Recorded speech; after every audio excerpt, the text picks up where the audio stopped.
we all have friends. We all have enemies. We all have frenemies. We all have friends with benefits. We all have these sort of crazy ways of calling people friends. I've had lots of friends in the past who were good people. They all had their vices, of course, but they were good people for the most part. But once you start to realize that you need real friends is when those other friends start to weed out. They start to kind of disappear from your peripheral. And those real friends shine through because their actions, how they handle themselves, how they conduct themselves in public, in private, in somewhere in the middle is always the same. They're consistent. And this is why, as you could probably tell from the title, I think it is important to have real friends rather than having friends who say they are your friends. And what I mean by that is that when you start to realize that you are talented in some sort of way, whether you are talented with being a marketer for a business, or owning your own business as a CEO, or whether it is something like how I'm doing, making music, or drawing, like a good friend of mine, Isaiah. These things are not really linked together, but they're all tangible by the fact that it takes a certain person to really be hungry for that, to really wake up and look at themselves in the mirror and go, I want to be better than what I was 10 minutes ago. Not just yesterday, but just 10 minutes ago. And that pushes somebody to the limits of almost insanity, but it's in that insanity that makes them shine the brightest.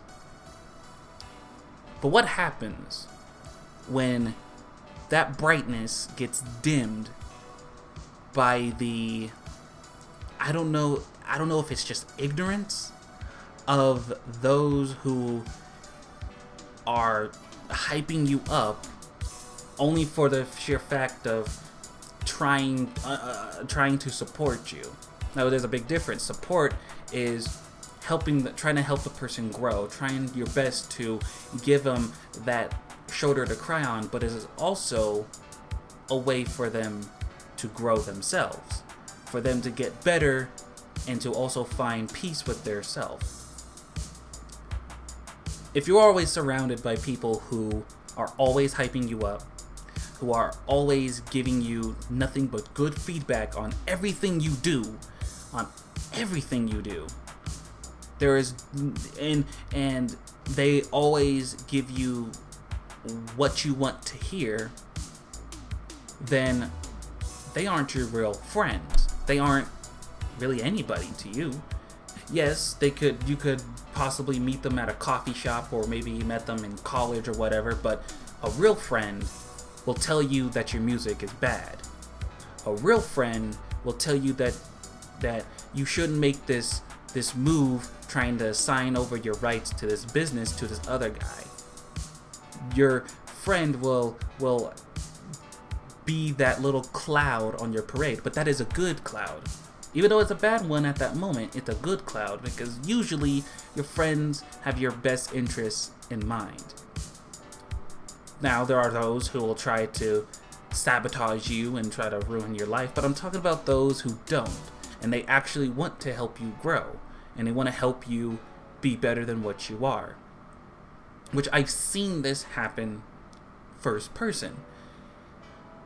When you stop hanging around people who don't really have much going for them, but they are living by proxy through you.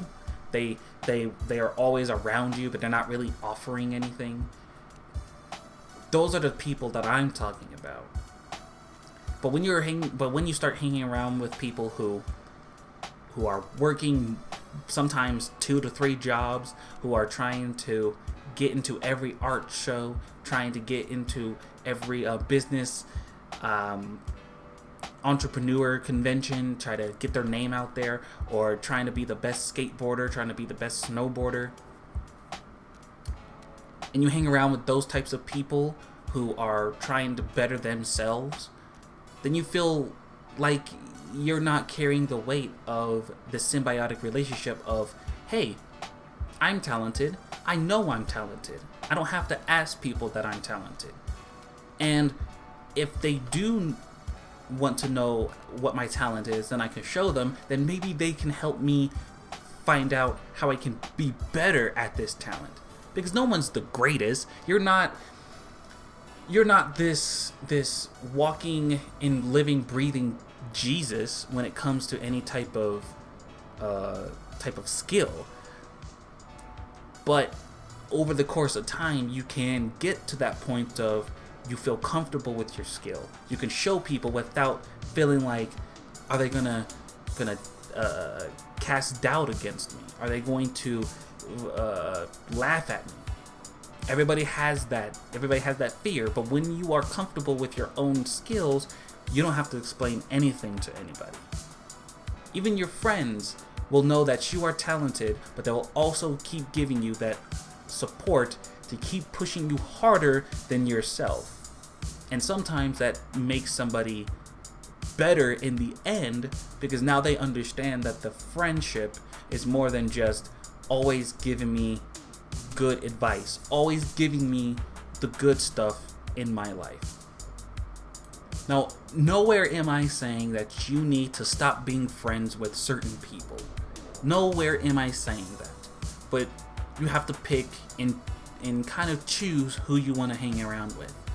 Do you want to hang around with people who have really nothing going on? Or do you want to hang around with somebody who has a lot going on and start understanding what it takes to be hungry, what it takes to get to that point of almost going insane, but yet pushing yourself past that point and coming out better, stronger, faster, and just sometimes smarter than what you were a week ago, a month ago, a year ago. That's all I'm saying. And of course, as usual, you can take this with a grain of salt, or you can kind of hear how I approach this and see if it starts to work. Because if it works, then you're on the right track of getting better and actually hang around people who are better and will help make you better in due time.